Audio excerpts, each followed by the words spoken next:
사실은 설교 제목을 금요일 전까지도 다른 제목으로 생각하고 본문을 읽고 묵상하다가 아, 갑자기 날이 추워져가지고 예전에 이제 어머니가 저희들 쭉 세워놓고 지금은 막 뭐 기침도 하시고 또 저희 집에도 보니까 감기가 무섭더라고요. 어제도 밤새 아내가 콜록거리더라고요. 권호이가 감기를 알아가지고 옮겨줘가지고 이제 아내 차례가 되었는데 우리 어르신들 이렇게 감기 조심하시고 또 몸 관리 잘 하셔야 될 것 같습니다. 이제 이제 제가 살아오면서 이렇게 고맙고 감사했던 손들을 한번 이렇게 생각을 해봤어요. 그래서 날씨가 추워져서 예전에는 사실은 많이 더 추웠잖아요. 요즘에는 뭐 밖에 아무리 추워도 뭐 집안에서는 반바지 입고 또 내복 입고 다닐 수도 있지만 아마 대부분 그러셨을 거예요. 종이 문풍지 하나, 기껏해야 겉에 또 덧문 하나에서 아주 최고의 집을 산다고 해도 한옥에서는 두 겹 정도 그게 아마 최고였을 겁니다. 그러니까 집 안에서도 물 마시다가 대접해 있는 게 이제 얼어붙고 살얼음이 얼다가 이제 꽝꽝 얼고 할머니 요강까지 얼게 되어지는 이제 그런 추위였었잖아요. 그때 저희들 이렇게 세워놓고 어머니가 옷을 입혀주시는데 오리털 파카를 대학교에 가서 입어봤는데요. 우리 권사님들은 언제 입어보셨는지 대학 그 전에 그런 거 없었잖아요. 그러니까 이 추위를 이기려면 어떻게 해야 됐어요? 몇 겹으로 끼어 입어야 되잖아요. 그 빨간 내복 입고 또 밤에 요즘 또 이가 또 유명한데 그 사이사이에 끼어 있는 이도 잡고 찬빗으로 머리도 빗고 그때 그 시절 이제 이야기입니다. 막 옷을 끼어 입으니까 거의 뭐 빵빵하게 막 이렇게 다녔던 것 같아요. 그리고 늘 하시는 게 있었습니다. 양팔 벌려라. 그래가지고 겨드랑이를 탁탁탁 쳐줍니다. 그러면 이게 이제 딱 몸에 붙어야 되는데 안 그러면 막 이렇게 어기적거려야 되니까 옷도 바지도 막 올리고 또 껴입고 또 껴입고 그래서 하나 둘 셋 막 이랬던 것 같아요. 그렇게 옷을 입혀주시었던 어머니 그리고 예전에 제가 어렸을 때 초등학교 때는 할머니 밑에서 자랐거든요. 근데 할머니는 이렇게 불을 떼셔서 다 밥도 하시고 또 이렇게 묵도 쑤시고 불로 이렇게 그냥 누르지 않도록 계속 저으시면서 조청이 그냥 한 솥에다가 줄어들고 해서 조청 만드시고 이제 그런 그 모습, 그 손길 그리고 무엇보다 제가 어렸을 때 이렇게 화상을 당했거든요. 그래서 누워 있는데 아마 제가 한번 지금 아직도 찾아보지는 못했지만 그게 민간 요법이었는지 간장을 바르시더라고요. 제 이렇게 몸에 그 화상 입은데 그리고 그 위에 감자를 이렇게 얇게 저며가지고 그 위에 또 이렇게 얹으시더라고요. 이게 화기를 이렇게 빼는 건지 하여튼 어찌됐든 그런 완벽한 치료를 받고 제가 이 화상의 흉터를 안고 이렇게 지금 살고 있습니다. 그 할머니의 손길 아직도 기억이 나요. 그 간장 발라주시고 감자를 제 몸 위에 올려주시고 그렇게 염려하고 계속 이렇게 우셨던 것 같아요. 옆에서 하나밖에 없는 손자 이렇게 기르다가 이렇게 화상 있게 이제 만들어서 옆에 있던 누나가 이제 혼났던 모습도 생각이 나고 그래서 제가 초등학교 때 그 겨울에 그러잖아요. 충청도는 저희에는 강도 없었고 바다는 원래 없고 개울에 갔다가 빠져 죽을 뻔했어요. 그래서 잘 들어갔는데 왜 낮은 데 같았는데 갑자기 그냥 뭐 바닥이 없어지고 기억이 안 나요. 그 뒤에 뭐가 하나 저를 탁 채는 것 같은 느낌이 들었고 깨어났을 때는 그 밖에 끌려 나와가지고 이렇게 뻗어 있더라고요. 근데 그때 제가 그 형 고등학교 한 2학년 진천 농고에 다니던 동네 형이었는데 저를 구해줬거든요. 그때 그 형이 아니었으면은 지금 이 자리에 없었겠죠. 그래서 어머니가 너무 감사해서 그 형이 이렇게 학기 때마다 이렇게 막 체육복도 사주시고 노트도 사주시고 이제 늘 시골에 가면은 그 형 얘기 먼저 이제 합니다. 아들 살려줬으니까 이제 그 형의 손길 또 생각이 나고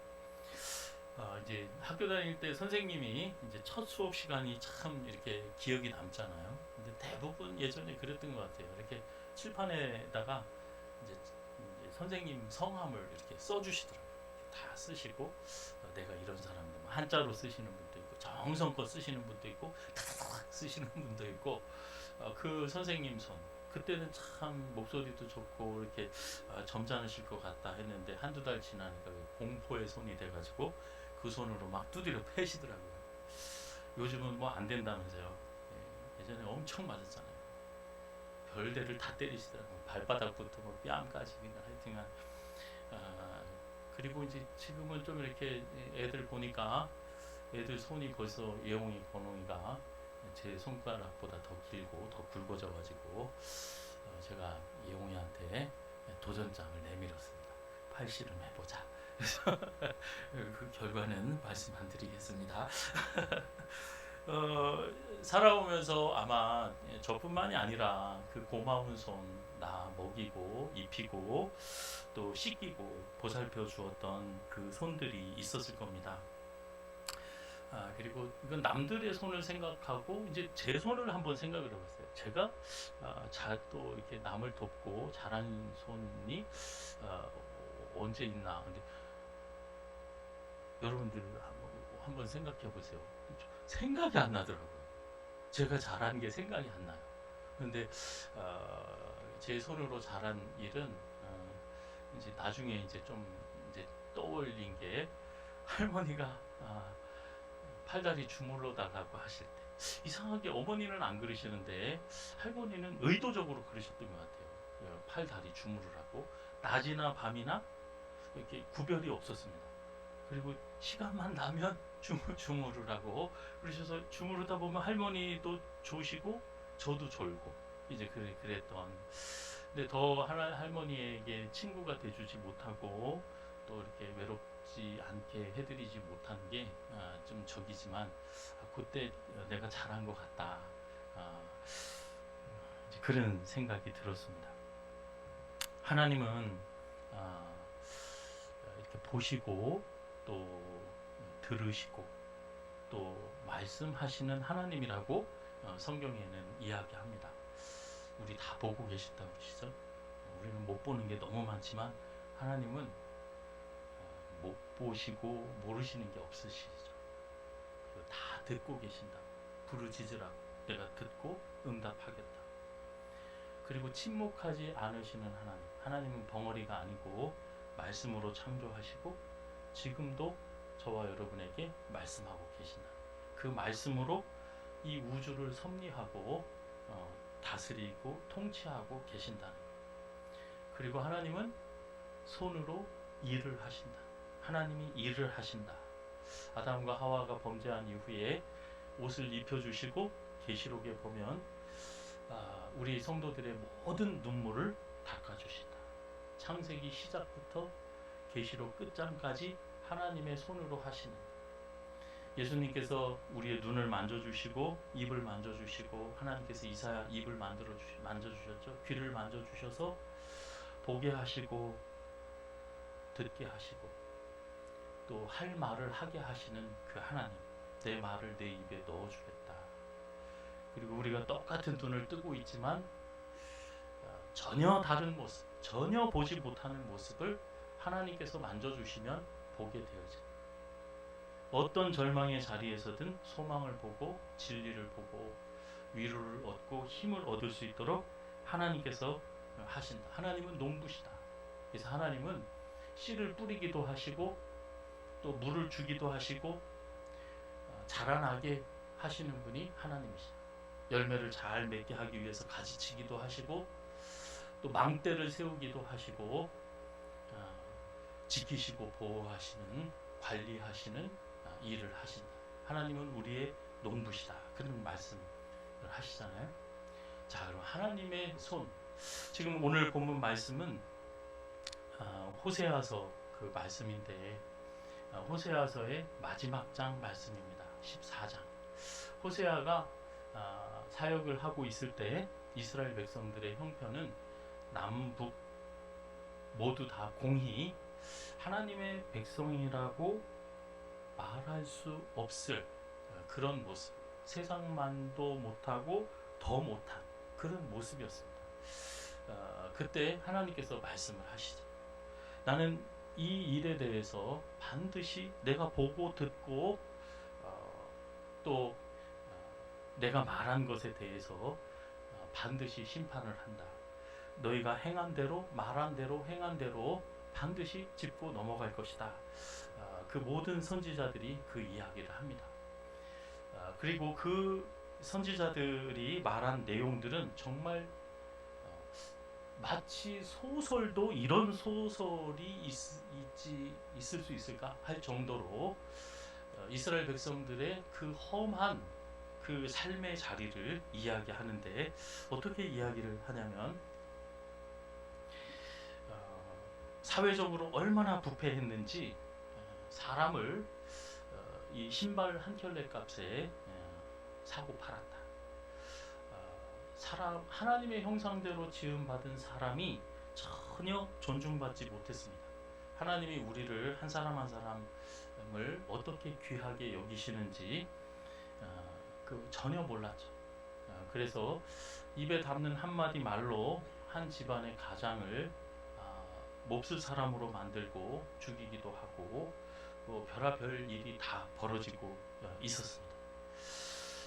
어떻게 표현을 하냐면 백성들이 서로 가죽을 벗기고 뼈에서 살을 도려내서 그 뼈와 살을 갈아서 냄비에 요리해서 먹는다.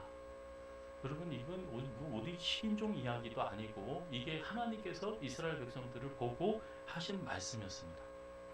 사회적으로 얼마나 부패했는지 철저하게 자기 자신의 그 탐욕과 이기주의적인 욕망을 위해서 다른 사람을 조금도 염두에 두지 않는 이미 그 사회는 무너졌습니다. 서로 덫을 놓고 그 피를 보고 잡아먹으려고 하는 그 빼앗고 탐욕으로 남의 것 빼앗고 이제 사는 그 삶의 자리였어요. 종교적으로는 얼마나 타락을 했는지 이사야 아모스서에 보면은 나는 너희의 절기 예배 또 그 제물 기뻐하지 않는다. 받지 않겠다. 그렇게 말씀을 하세요. 너희는 정말 나를 섬기는 예배자가 아니라 너희는 우상을 섬기고 있다. 그 자신의 그 욕망을 쫓아서 이제 살아가는 그 백성들을 향해서 하나님을 섬기는 것이 아니라 끝없이 자신의 욕망, 즉 자신의 배를 섬기며 살아간다. 그러면서 너희가 아무리 먹어봐라. 너희가 배부를 수 있는지, 그리고 아무리 씨를 뿌려봐라. 열매가 맺혀지는지. 그게 호세아, 아모스, 이사야 동시대에 있었던 미가 선지자들의 이야기였습니다. 아무 이웃도 믿지를 못하는 거예요. 경건한 사람이 하나도 없거든요. 똑바로 생각하고 똑바로 말하고 행동하는 사람이 하나도 없는 거예요. 그래서 아무도 믿지 마라. 내 이웃을 아무도 믿지 마. 그리고 가정이 무너졌습니다. 아들이 아비를 멸시하고 딸이 어미를 대적하고 며느리가 시어머니를 대적하고. 그래서 이때 유명한 말씀 하시죠. 사람의 원수가 저 멀리 있지 않다. 저 핵을 쏘는 사람이 아니고 저 아프가니스탄의 저 어디죠? 우즈베키스탄인가요? 지금 전쟁이 우크라이나, 러시아 사람들이야. 공산주의자가 아니고 너희의 원수는 어디에 있다고 그러세요? 너희 집에 있다. 이 이야기는 우리 교회를 향해서 우리 가정이 무너지고 믿음의 공동체가 무너지는 그 상황을 이거는 하나님이 우리를 보시고 하신 말씀. 그때 해주신 그 말씀입니다. 이 이야기를 한마디로 표현하면 하나님이 손을 대지 않으시면 안 되는 상황. 우리가 치료함을 받으려면은 그 병원에 가서 의사 앞에 서야 되잖아요. 근데 혀도 내밀고 또 가슴에 청진기도 대고 또 정밀 촬영도 하고 진단을 받아야 되는 것처럼 오늘 호세아서 14장 1절에 보면 뭐라고 얘기를 합니까? 한번 같이 읽어보겠습니다. 한번 저 띄어 있는 것 한번 읽겠습니다. 이스라엘아, 내 하나님 여호와께로 돌아오라. 돌아오라는 게 돌아오라고 하는 거죠. 하나님 앞에 나오라는 겁니다. 이제 양들이 마음껏 풀을 뜯어 먹었으면 이제 양 우리로 돌아와라, 이 이야기입니다. 이 돌아오라는 것은 회개하라는 거죠. 하나님 품으로 돌아오라. 회개하는 것은요, 거짓말하던 거 안 하고 도둑질하던 거 안 하고 싸움박질하던 거 안 하는 거, 그게 회개가 아닙니다. 그래서 회개를 못 해요. 회개는 뭐 하는 거예요? 하나님께 돌아오는 겁니다. 영적인 그 노숙자 생활을 그치고 이제 돌아오는, 하나님 품으로 돌아오는. 그럼 그 하나님 품으로 돌아오는 게 뭐냐? 주일날 예배당 안에 앉아 있는 거냐? 그게 돌아온 겁니까? 여러분, 우리 자녀들이 성경책 책가방에 들고 학교에 가면 그게 하나님 안에 앞으로 돌아온 겁니까? 하나님은 그렇게 말씀하지 않으십니다. 이스라엘 백성들은 그때 당시에 황소를 드리고 제사를 드리고 기도하고 금식하고 이랬거든요. 그거 하나님이 받으시지 않는다고 했어요. 왜? 그건 예배가 아니니까. 하나님 앞에 돌아오는 것은, 제가 어렸을 때 이렇게 밖으로만 돌아다녔어요. 그래서 저녁 때마다 누나들이 출동을 해서 경성아 밥 먹어라 이제 그랬습니다. 밤이 되면 어디로 와야 돼요? 집으로 들어와야 돼요. 저와 여러분은 매일 순간순간마다 하나님이 말씀하시는 거예요. 돌아오라. 한번 옆 사람이랑 한번 이렇게 얘기해 보겠습니다. 밤이 늦었습니다. 귀가합시다. 그래서 귀가는 어디입니까? 하나님 앞으로 나오는 거. 하나님 앞으로 나온다는 것은 하나님의 음성이 들려지는 곳을 이야기합니다. 하나님의 음성이 들려지는 곳, 가까이, 하나님 품으로, 곁으로. 우리를 춥지 말라고, 감기 들지 말라고 옷을 껴입혀 주셨던 것처럼 우리 등을 토닥여주고 또 위로해주고, 혼자 외톨이가 되었을 때 손을 내밀어주고, 혹은 병이 들어서 완전히 널브러져 있을 때 나 스스로 몸을 가누지 못할 때 번쩍 들어서 안아주시는 것처럼 그 하나님의 손이 우리에게 이제 닿아지는, 하나님께서 우리를 만지실 수 있는, 그 앞으로 그 하나님의 음성이 들려지는, 그 자리가 하나님 앞으로 나오는 겁니다. 그게 회개예요. 하나님과 소통하는 거예요. 하나님의 뜻이 내 마음에 전달이 되어지고 내 뜻이 하나님의 뜻에 전달되어지는. 뒤에 이렇게 얘기를 해요. 하나님 말씀을 가지고 여호와 앞에 나와라. 그리고 소를 드리는 것이 아니라 입술의 열매로 하나님 앞에 열매를 드리는 것. 그게 하나님께로 나오는 거다. 당시의 예배는 그 하나님 앞에 나오는 것은 우리의 죄를 사하는 그 제물을 가지고 나와서 그 죄를 제물에다가 뒤집어 씌우고 내가 용서함을 받고 하나님 앞에 나가는 거라고 했는데, 하나님은 하나님 앞에 돌아오는 이야기를 그 황소를 드리는 것이 아니라 우리가 수송아지를 대신하여 입술의 열매를 주께 드립니다. 이게 시편 69편에 보면 다윗이 이 고백을 하는데 이렇게 고백을 해요. 하나님이 우리가 황소를 드리는 것보다 제가 하나님이 기뻐하시는 것을 알았습니다. 우리가 하나님 앞에 황소, 저 사람들은 양, 비둘기, 기껏해야 염소 드리는데 저 보세요. 저는 송아지를 드립니다. 황소를 드립니다. 여러분, 이걸 하나님이 기뻐하시지 않는다는 거예요. 그것보다, 우리가 황소를 드리는 것보다 하나님이 기뻐하시는 것이 뭐냐? 우리의 마음으로 감사함으로 하나님이 위대하시다는 그 찬양, 신앙 고백을 할 때 하나님이 황소를 드리는 것보다 기뻐하신다고 그랬어요. 하나님 앞에 돌아온다는 것은 우리의 마음이 하나님 앞에 감사하고 하나님을 한없이 높이는, 오직 그분만을 높이는 그 마음으로 하나님 앞에 돌아올 때 그것이 예배고 하나님께서 기뻐하시는 것이라고 다윗이 얘기해요. 우리가 천천의 수양 만만의 강수와 같은 기름을 하나님 앞에 드리는 것을 하나님이 기뻐하실까? 미가가 그러죠? 아니다. 하나님과 겸손히 동행하는 것. 다윗이 시편 51편에 또 그럽니다. 우리가 번제를 드리는 거 하나님 기뻐하실까? 아니야. 하나님은 우리의 마음을 기뻐하셔. 호세아서 6장에 보면은 또 그럽니다. 하나님은 제사를 원하고 뭐를 원하? 제사를 원치 아니하시고 인애를 원하신다. 하나님이 원하시는 그 제사.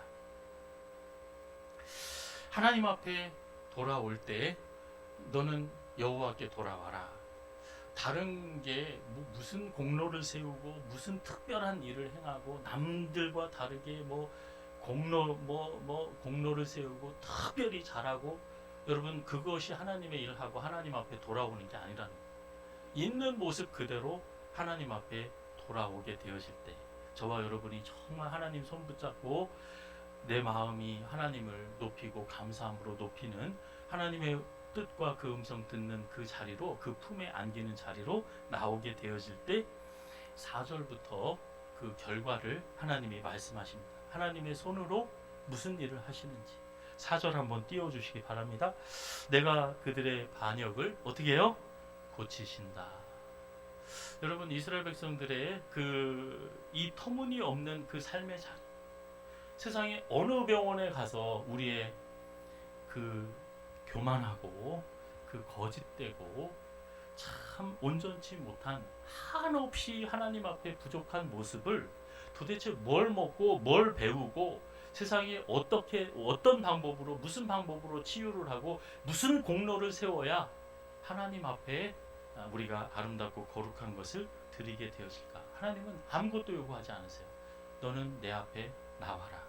그리하면 하나님께서 뭐를 하신다고 그러죠? 내 반역을 고치고 고친다. 그런 말씀을 하십니다.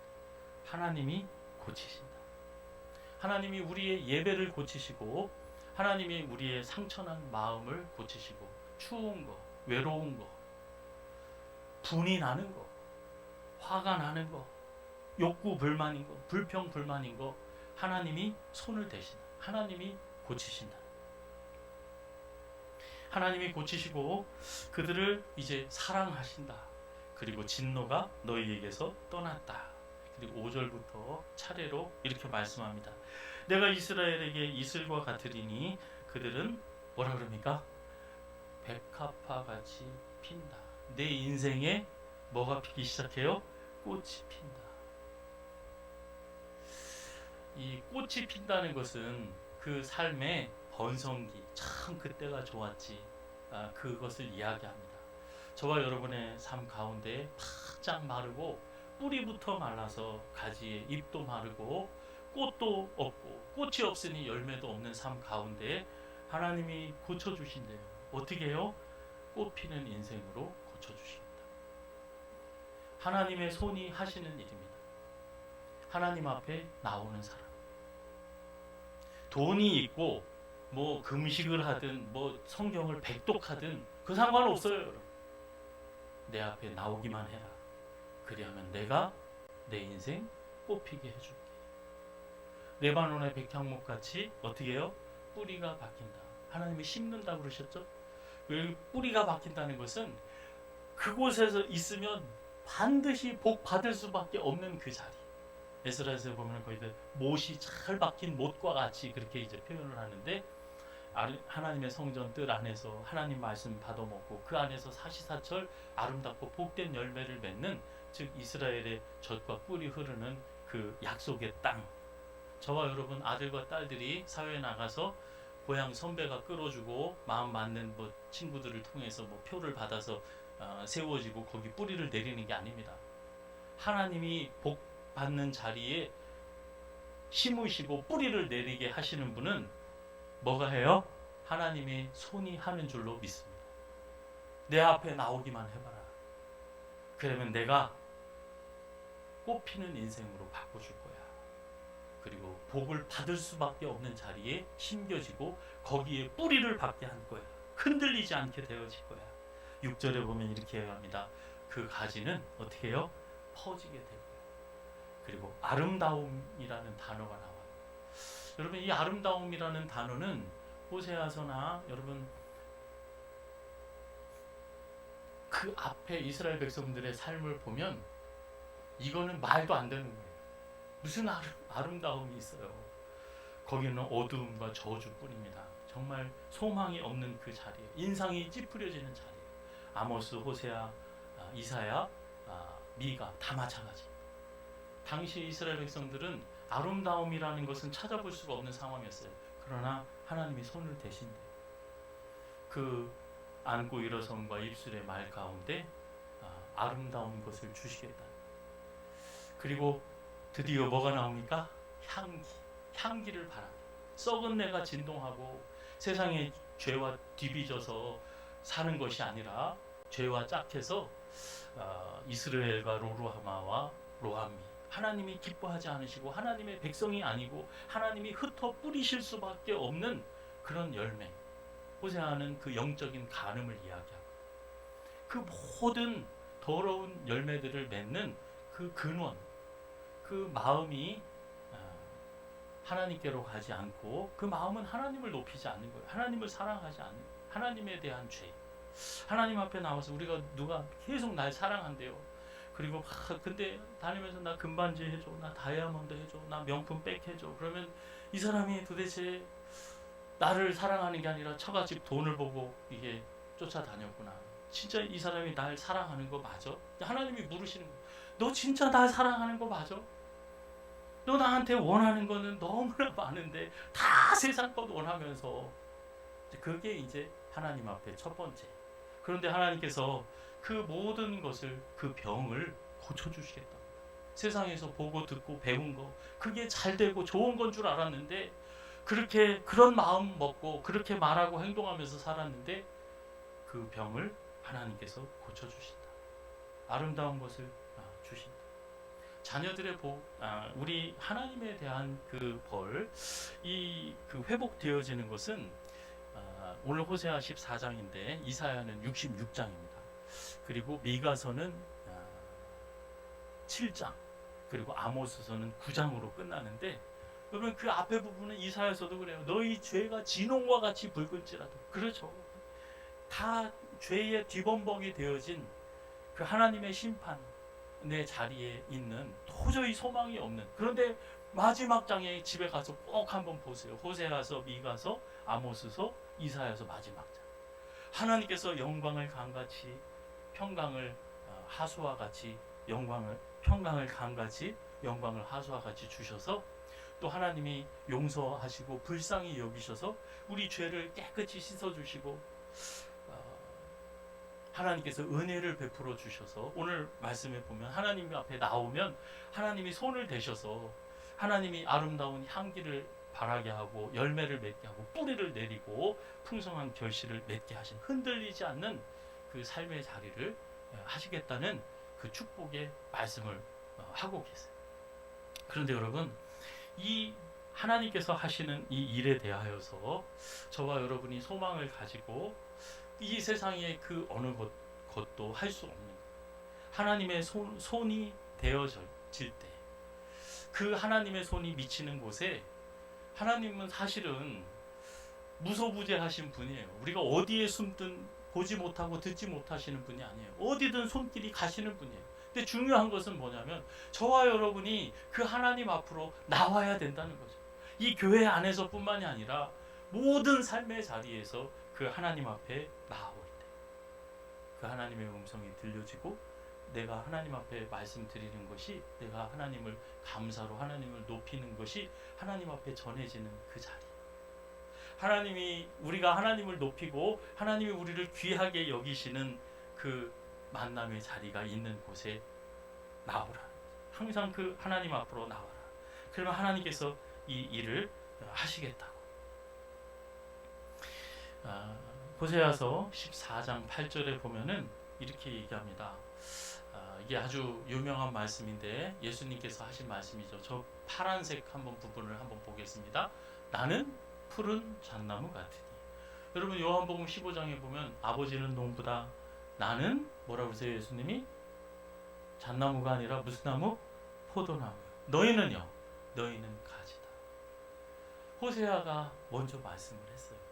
예수님은 이 호세아의 말씀을 알고 계셔요. 이름이 똑같아요. 호세아가 예수예요. 이름 자체가 여호수아 같은 이름이에요. 자, 뒤에 뭐라고 그러시냐면 내가 나로 말미암아 뭐라고 그러죠? 열매를 얻으리라. 이게 누구 말씀 생각나세요? 요한복음 15장. 내가 내 안에 너는 나로 말미암아 산다. 지난주에 성찬 때 오병이어의 기적 일으킬 때 예수님이 말씀하셨잖아요.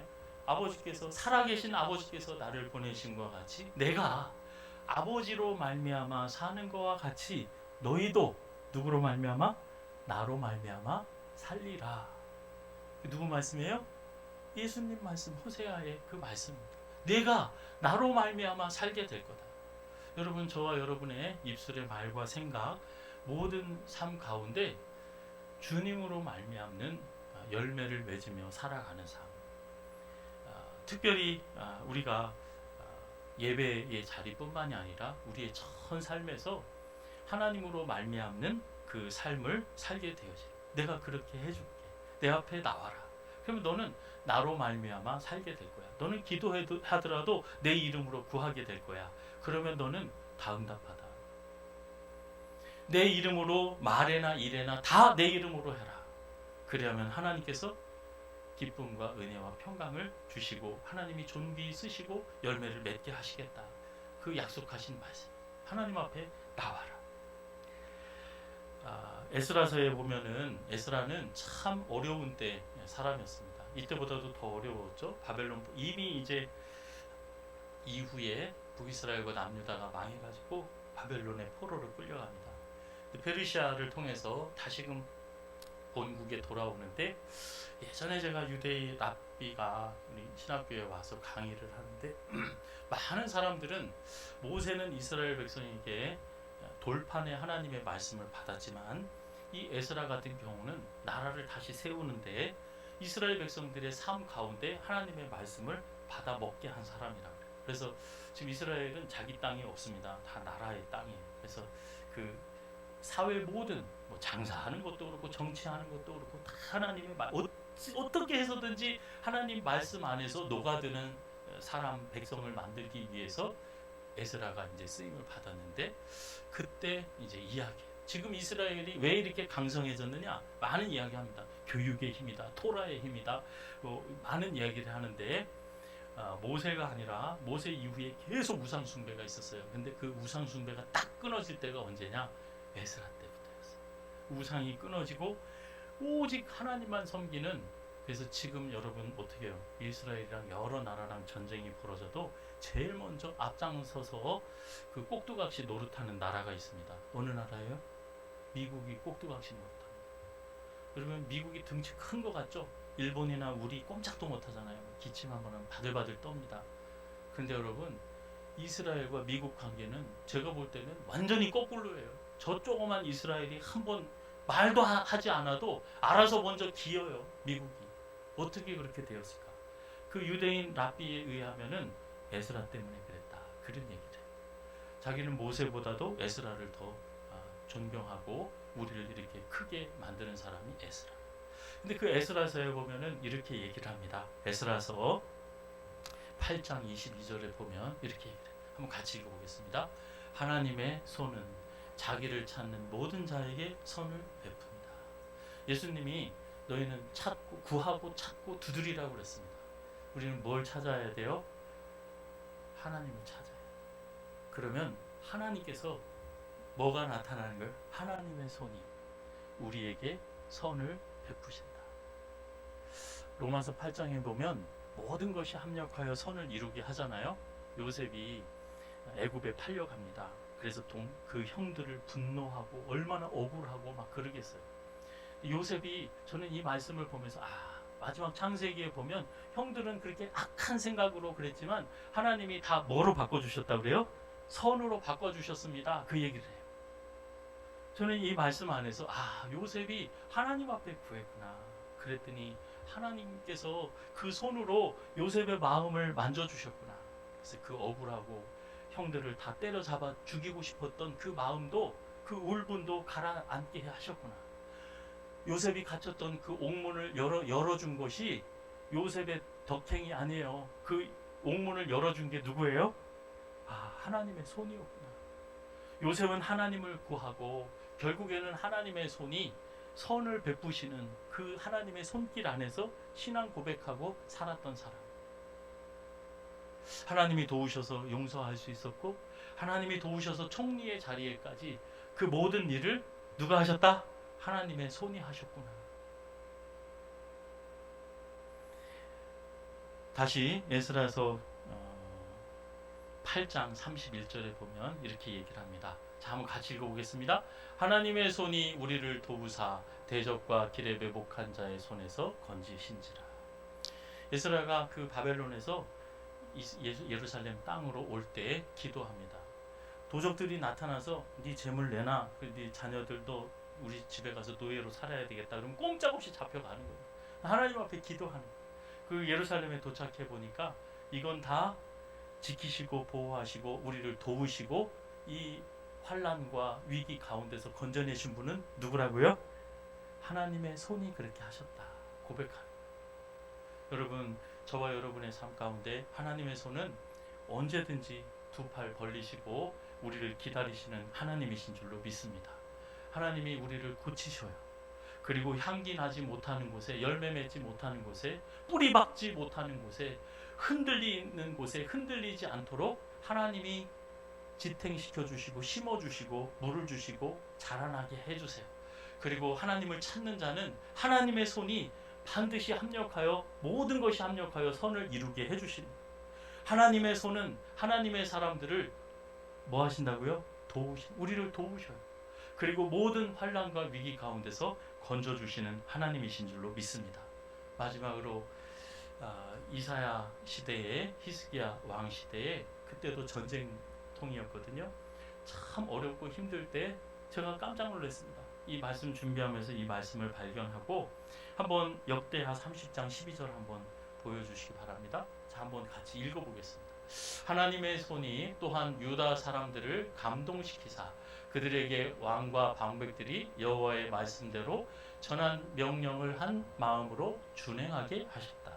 야, 여러분, 이스라엘 백성들이 감동하고 그 하나님의 말씀을 순종하게 한 것은 우리의 표현대로 하려면 이렇게 해야 되는 거예요. 성령의 감동을 받아서 하나님의 뜻을 느끼게 하고 깨닫게 하셔서 그 말씀을 순종하게 했다.